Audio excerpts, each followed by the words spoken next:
So Elon Musk went on The Economist to tell Britain that a civil war is coming, and then he admitted he hasn't actually been here in a number of years.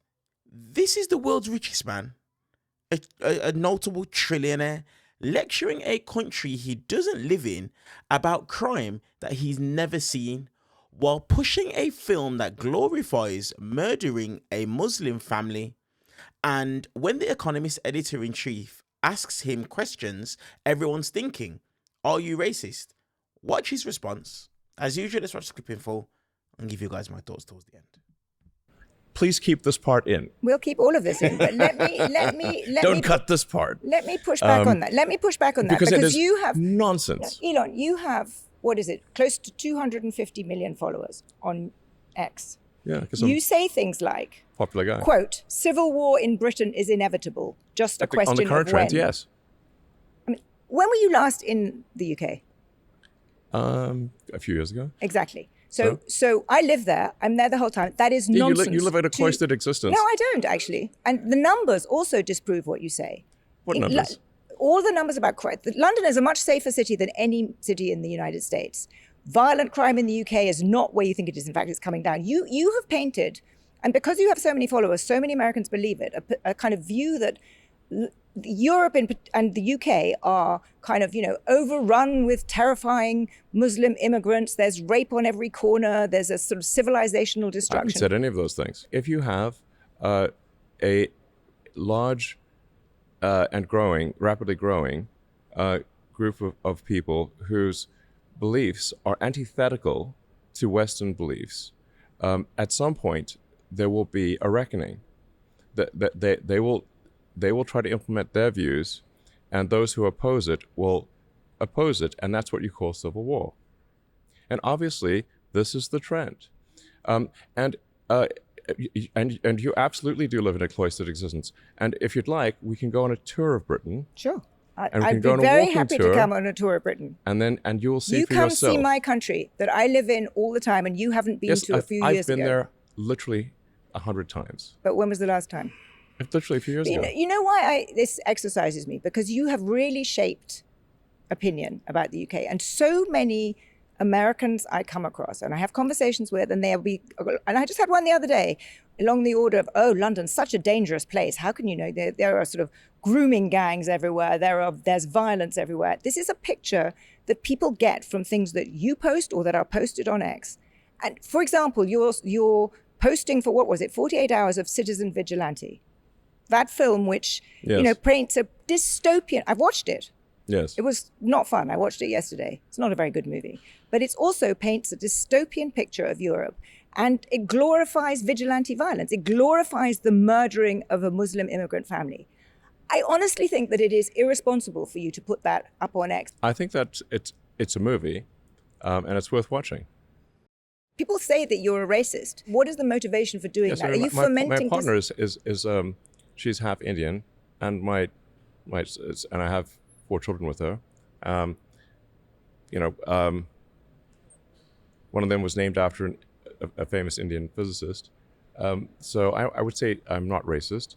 And also, if you look at the people that are employed at my companies, we have senior executives of all races. There's I don't think there's any racism there. Are you anti-Muslim? I'm against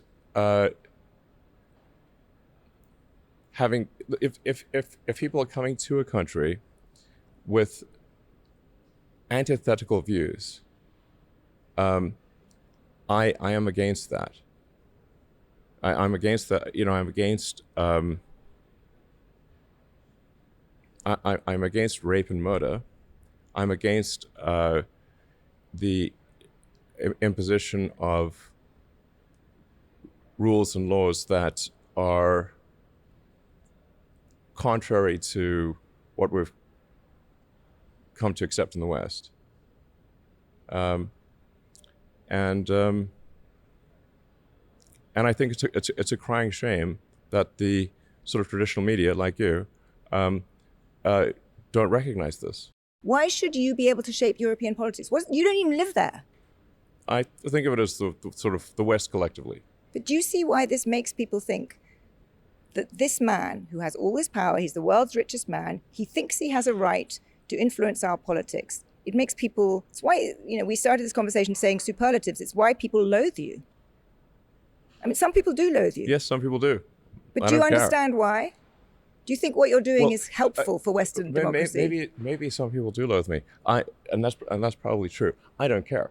But the fact that, as you pointed out, 250 million people follow me is that I think a lot more people actually like me than don't. So I'm gonna go ahead and leave that there. I'll leave a link in the description below so you guys can check out the exchange in full. I don't know how anybody can watch that video and believe that Elon Musk, there isn't something wrong with this guy. Now, let's first and foremost start with the elephant in the room. Musk claims that a civil war in Britain is inevitable to 250 million people on his social media platform X, and then admits under questioning he hasn't been to the UK in years. He's forecasting the collapse of a country he can't even be bothered to visit. Now, let me tell you guys something. I live in the United Kingdom. Number one, a civil war is not inevitable. That's the first thing. Secondly, the way that these people on the right and on the far right try and paint the picture of what's happening within the UK, it's just absolute foolishness. It's absolutely ridiculous.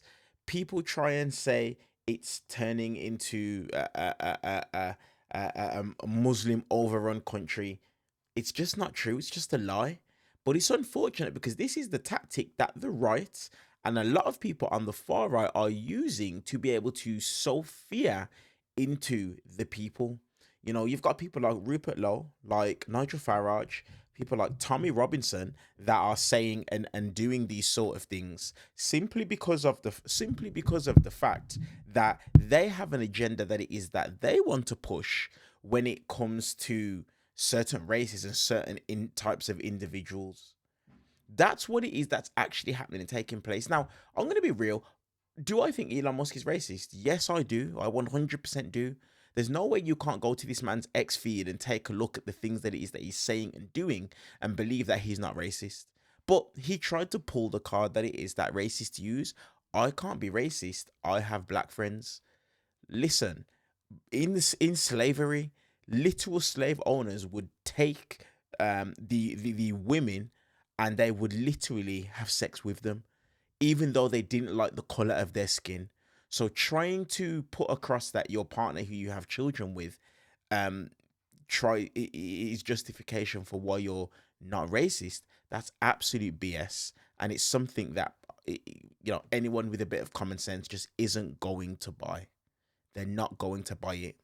Now, when asked if he is anti-Muslim, he pivots to being against rape and murder, as if opposing Muslim immigration and opposing crime are the same sentence. Like, what's he even talking about? And if he's against rape and murder, the country that it is that he lives in, when you really deep dive into the history of some of the individuals from that country, like, that is where a history of rape and murder has happened and taken place. Elon Musk is a very, very strange individual. Very strange. And I'll never be able to wrap my head around him. But let me know your guys' thoughts on this exchange down in the comment section below. Do the usual, hype the video up, give it a thumbs up. And I'll see you guys in the next one.